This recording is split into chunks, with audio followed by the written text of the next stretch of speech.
Welcome to episode 53, where I aim to get the librarian up to level 5, though he's trying to make it hard for me. We'll see how that goes. Anyways, hopefully I can do something positive here as I work on my paths here. I did make a couple paths that way and this way. Dude, are you just gonna stand there, or... Hello? Hello, I'm looking at you. Hello? There we go. Please tell me you...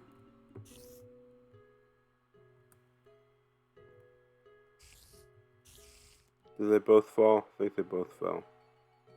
There's two of them.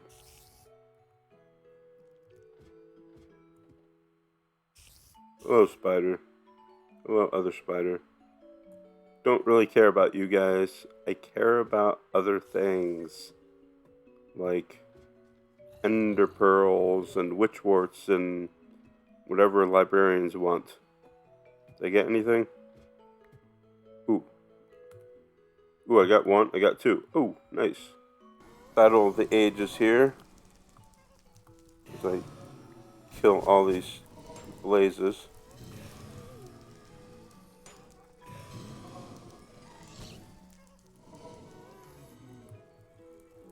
Up to 9.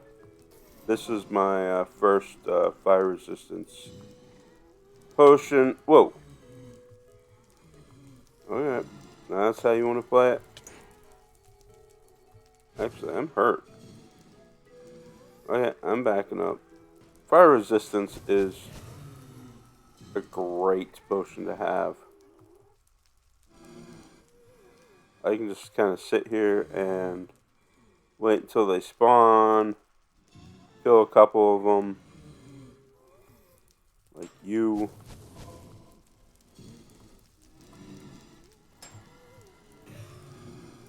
Yeah, and run back here. I'm good to go. So I got 29 blaze rods in 3 potions of 8 minutes. So I averaged about 10 per, which is about 1 per minute. I am looking at this librarian, and he's being difficult. He's more difficult to level up than the butcher and the priest were, anyways. I'm looking at what he wants now. The bat wings. I don't think I've gotten one bat wing from my swamp farm yet. Theoretically, it should work. I mean, I don't expect a lot, but I expect a couple here and there. But that's not working. The venom sacks. I think I need to add more levels. I need to like triple, quadruple the size of that thing, and I think it basically works. I just need to make it bigger. The witch wart, I know I can probably go to the mob farm and just sit there for half an hour or something like that, or an hour. Be in the area, and I'll probably get to 7, so that's not an issue. Mysterious gland. I've already traded with this guy like 3 or 4 times, and I've given up all my mysterious glands. I don't have any more. So that's just a matter of either expanding the squid farm, that's where you get them, or I don't know, maybe making a new one. I don't know. Yeah, this is going to take a while, I think.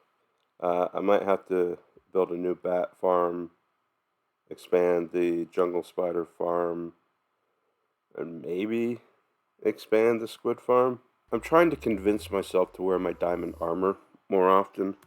Right now, I'm just wearing my leather armor, and since I've started playing again in the last couple months, though I think I've died 5 times. First time was the house fire, which I don't think I showed, but I died.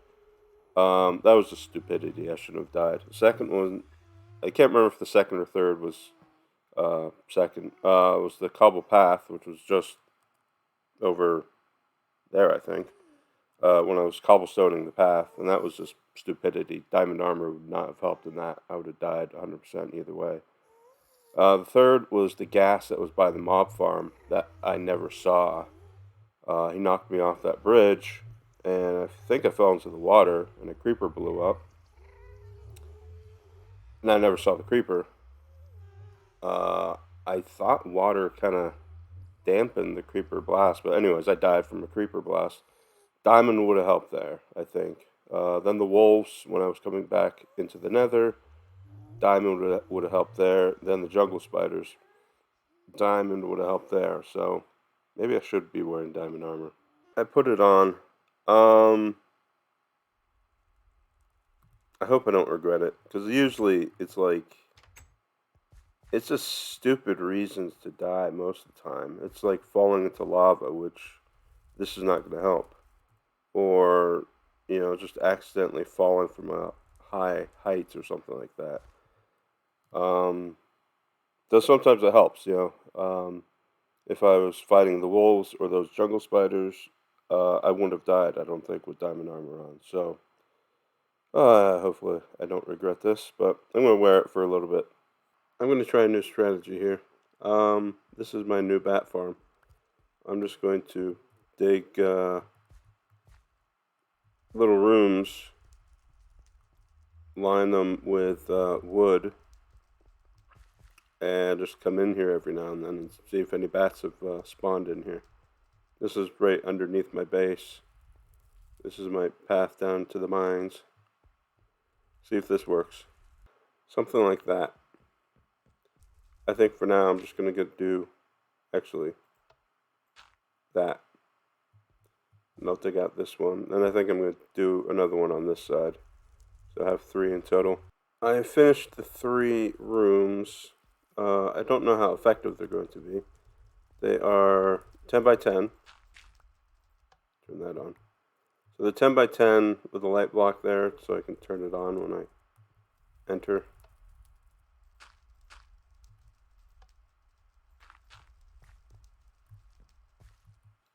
So, yeah, I have no idea how effective these are going to be. I figure I'll just check it every now and then and see how it is. Yeah. So I came here to chop down these trees to get leaves to make the jungle spider farm bigger. And I started pillaring up here so I could avoid these guys. And now they're right here. Actually, they don't seem to climb up. They both try to climb up a few blocks and went back down. They've both shot their string at me, or web at me. Well, so I could just ignore them and go on my way. Maybe that's what I'll do. And I forgot to bring a bow, of course. One mistake I realized is I thought this tree was isolated from the rest of them. I thought this water was went through. Come on, come up here.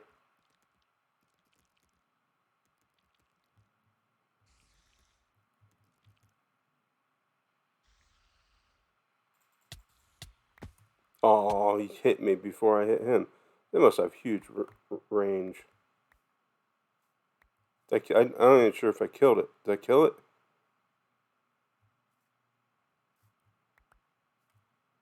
Yeah, that's why I don't like jungle spiders. They're just evil creatures. The good thing about a new moon is you can actually see the Enderman's eyes. Well, sort of. Not so. Okay. Not that I'm showing you an example right now, but I did see a pair of eyes out there earlier. He did come, he fell, he did not drop an ender pearl. But is there another one shooting at me? But the last time I was doing this with a new moon, I did catch an enderman or whatever, but he never came. This is level 5, and it's raining. I hope it doesn't turn into a storm, though I don't think it will. But I'll find out pretty soon. 6 levels. I put those as kind of lightning rods kind of thing. In case lightning hits. That's 6 levels. See if that helps anything. Hey, buddy. I was kind of idling away. I was actually eating, but I just sat here for whatever, about half an hour. And this guy decided to come by. Can I hit you through? No. Okay, well, I'm probably going to have to kill you. Well, you're not going to kill me, right? I don't think so. Alright, let's get this over with. Actually, I probably should just stay in here. Yeah, come around. Come around. Come around. Okay. I'm just going to kill you.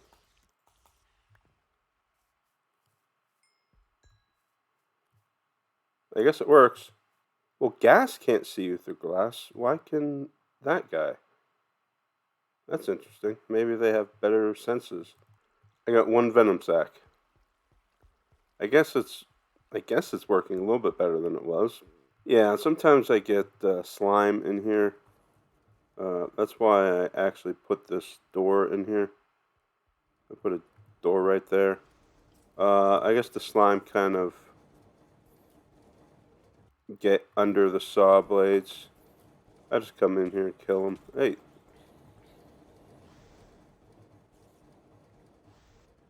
Kind of annoying, but not that big of a deal. The past couple of days, I've actually been working on timers and automation stuff, which I'll go through right now. This is a timer. BetterThanWolves is really good with timers. With the turntable and block dispenser, you can kind of do all sorts of different timings. So, first of all, this turntable set, let's turn it to, this set 2 seconds, so it takes two seconds to go around. So this redstone is activated every 2 seconds. This block dispenser will dispense a block in order. That block, then that block, then that block, then that block. Only this grass block will transmit redstone. So it's doing these blocks in order. Only one of the blocks will activate. So it's 2 seconds there. There's 4 blocks, which means every 8 seconds, this redstone is being activated and this piston is being activated. Now, imagine if I put this on the 4th setting, which is 16 seconds, with 4 blocks. 16 times 4 is 64 seconds. So every 64 seconds, this will be activated.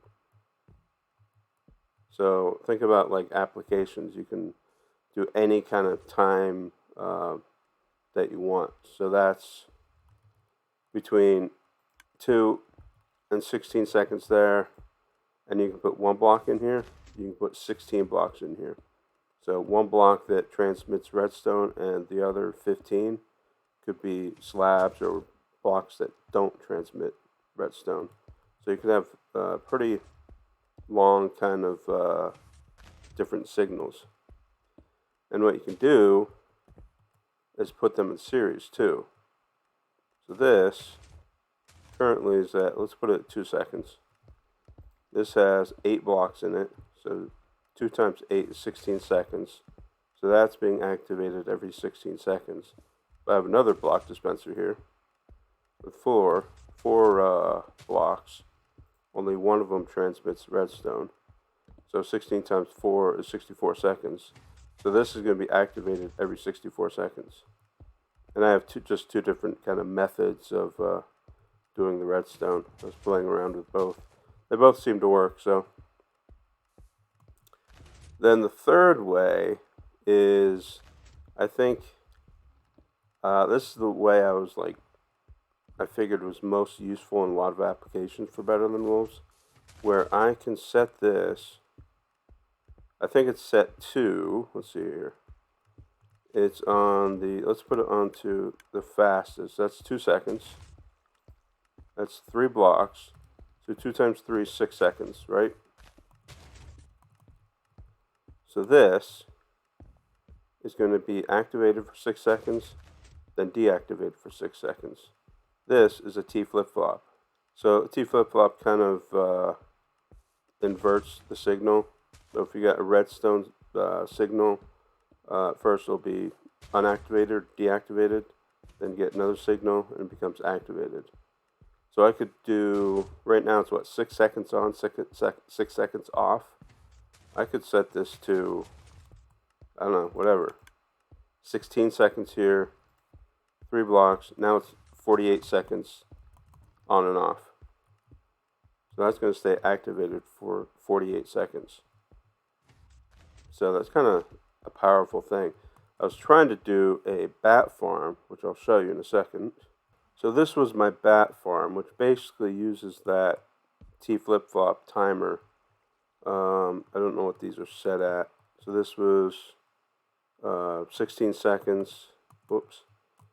And I had 4 blocks. So it's a minute timer right now, or just over a minute. And the idea was I just had 2 long tunnels, 1 block high or 1 block wide, so 1 by 1 by 1. The theory is, or my theory was,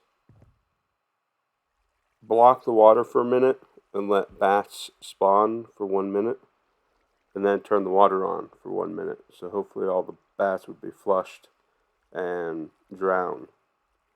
But it didn't really work. If you know BetterThanWolves, you probably have a pretty good idea what these 3 things are. This will take clay blocks, like so, put it onto this turntable. This piston will push it off. Now we'll get these unfired pottery, the soul urn potteries. And I think it collects all or most of the clay as well, so I'm not losing much clay either. So it's basically like the timer over there. There's a turntable at the slowest setting. It goes to a T flip-flop, and I have a repeater right here against the dispenser, so the piston is a little bit faster than the dispenser. So the piston, so the dispenser is going to dispense the clay onto the turntable. I don't want to pick that up. So the piston is going to put that onto the turntable, and in a second, the piston will push the soul urn into the hoppers, and in a second that will repeat itself. The piston will retract, and the dispenser will put a new clay block on there, like that. I probably can play around with the timing, with that and with this timing, and get it to do planters, or maybe even crucibles or whatever, I'm assuming. But soul urns are the main thing I want. This is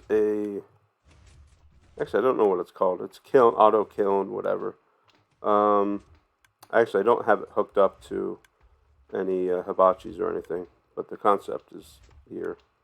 So this is a dispenser, piston, and a block detector. No, yeah, it's a detector. It's not actually in here. I'd actually make it. Anyways, what should happen, and this is the thing I need to actually test in the real world. Once a soul urn gets cooked, the redstone will activate the block dispenser. We'll put it down. The piston will push it into the kiln. The kiln will cook it, and after a while, when I do walk in front of it, it activates. So once it gets cooked, it will be pushed into this hopper, and this detector will detect that and redstone pulse and continue the process. This monstrosity is a soul bottler. I was fiddling around with it.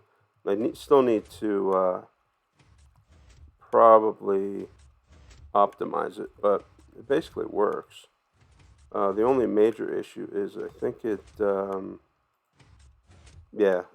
I can still get ground netherrack in this hopper. But if I put this dispenser dispenses the urns. It looks like it's broken, actually. Oh, I know why it's broken. It's out of ground netherrack. So this dispenses the urns, which go there. This buddy block when it gets broken, basically when it has all the hellfire dust in it or whatever, it breaks and it goes into the hopper. This will detect that. It'll go around. It'll make the dispense a new one. This turntable turns around, activates. I guess this is the main thing. It goes around here and activates to this dispenser, which dispenses the ground netherrack. This piston is there to push any of the hellfire dust that's been created into that hopper. The only issue I see is ground netherrack is not all of it goes into this hopper. Some of it goes into here. So if I did this,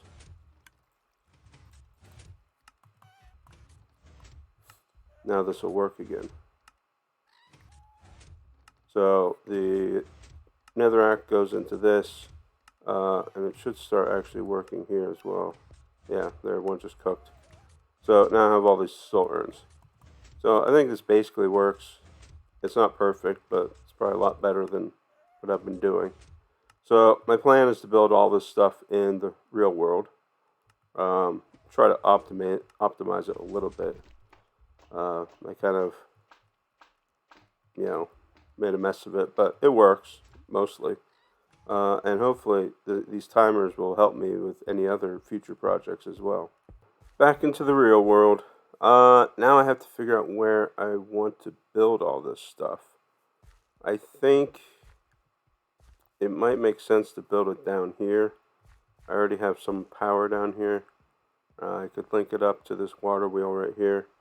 I could actually tear this apart. I did sort of have a plan of ripping this apart, moving this over a block, and putting that auto kiln right next to it. I might actually do that. But I could actually put maybe... I'm not sure if I could do the other two parts of the soul urn thing here as well, maybe? I'm not sure. I'll have to figure out exactly where I want to put everything. But hopefully I can get each of those three parts relatively close. And this would be a good place because of that right there. So we'll see. Anyways, I think this episode has gone on long enough. Hopefully the episode was a little bit different than my normal episode, which hopefully is a good thing. If not, well, next episode will probably be me building all this stuff and hopefully continuing with the librarian stuff. So anyways, I think I'm going to wrap it up here. And until the next one, I'll see you later.